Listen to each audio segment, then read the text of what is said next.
Well, the world is a sad place right now, isn't it? We have the devastating fires that decimated areas of Australia, which started last year and continues, and the global pandemic, and the disgusting murder in cold blood of an unarmed black man by a despicable excuse for a human in America. More fires.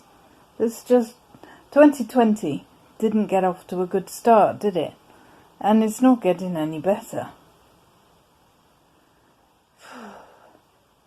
Depending on where you live in the world, it's like a lottery as to how the pandemic has been handled. Certainly it isn't handled well in America, but with Trump-a-lumpa, that's hardly surprising. In the UK, we have those in power more interested in protecting their money than the people, and ignoring the scientists. It's recently come out that the scientists advised the UK lockdown 2 weeks before it happened, which could have saved many lives. But they decided they knew better. On the other side, New Zealand's approach was stellar, and the Prime Minister advised some of her cabinet to take a 20% pay cut, including herself, to help the economy. Whereas here, ministers were given an extra £10,000 on top of their existing salary and expense account to cope with working from home. Then we have that appalling situation in America with a racist and corrupt system that gives power to those racist and corrupt people supposed to uphold the law.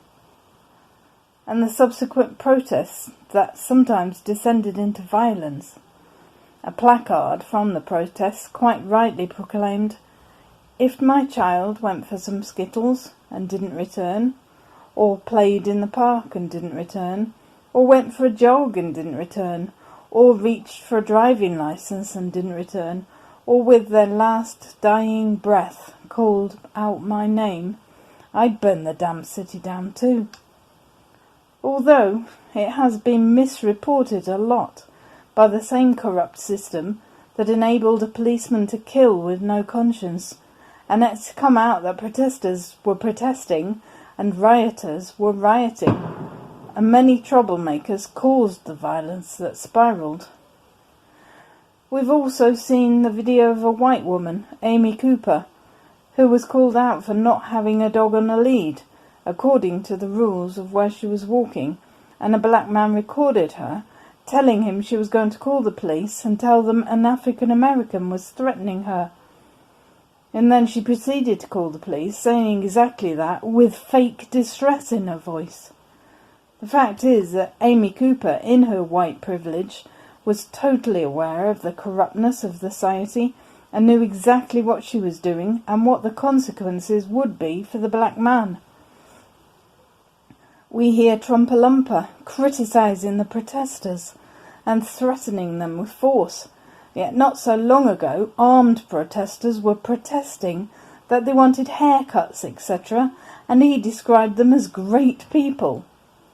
Could that have anything to do with the fact that they were white, by any chance?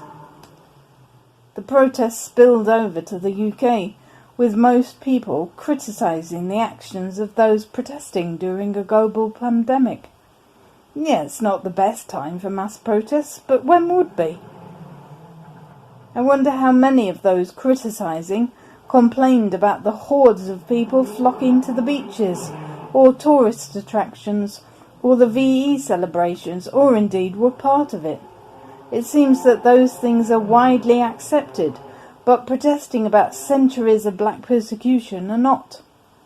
Those are the same kinds that are very vocal about gay parades, I wonder.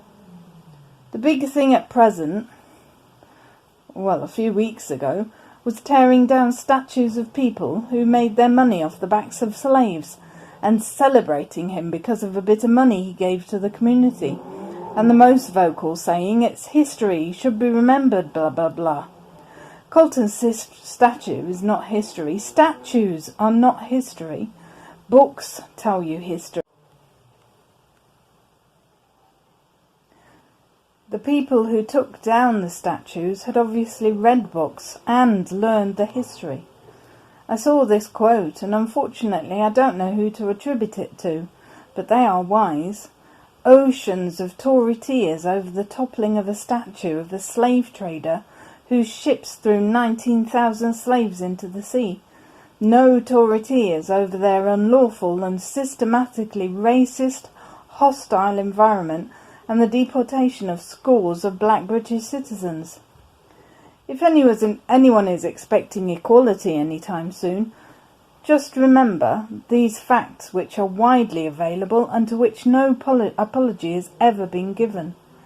Boris Johnson described gay men as bomb boys, compared equal marriage to 3 men marrying a dog, discussed beating up a journalist with a criminal, called black people pickaninnies with watermelon smiles, and was sacked twice for dishonesty, so I don't think there'll be any equality from that direction. People say that violence doesn't solve anything, and while I don't condone violence, I do understand the frustration of people. And how many times has gentle protesting been met with derision? As Trevor Noah said, when Colin Kaepernick knelt, they said, "That is not the right way to protest." When Martin Luther King marched, they said, "That is not the right way to protest." When people marched in South Africa during apartheid, they said, "That's not the right way to protest." There is no way to protest, because that's what protest is. It can't be considered right by the system it's protesting. The root cause of every riot is some kind of oppression. If you want to end the riots, you have to end the oppression. If you want to end a riot without ending the oppression, your agenda isn't about peace and justice, it's about silencing and control. If you don't like a few days of rioting, you'd hate 400 years of systemic oppression and discrimination. And for all those quoting All Lives Matter in response to Black Lives Matter, American author Doug Wilford said, "If my wife comes to me in obvious pain and asks the question, 'Do you love me?' an answer of 'I love everyone' would be truthful, but also hurtful and cruel in the moment. If a co-worker comes to me, upset, and says, 'My father just died,' a response of 'everyone's parents die' would be truthful, but also hurtful and cruel in the moment. So when a friend speaks up in a time of obvious pain and hurt and says, 'Black Lives Matter,' a response of 'All Lives Matter' is truthful, but it's hurtful and cruel in the moment. Nobody is saying only Black Lives Matter, but when Black Lives Matter, only then can all lives matter."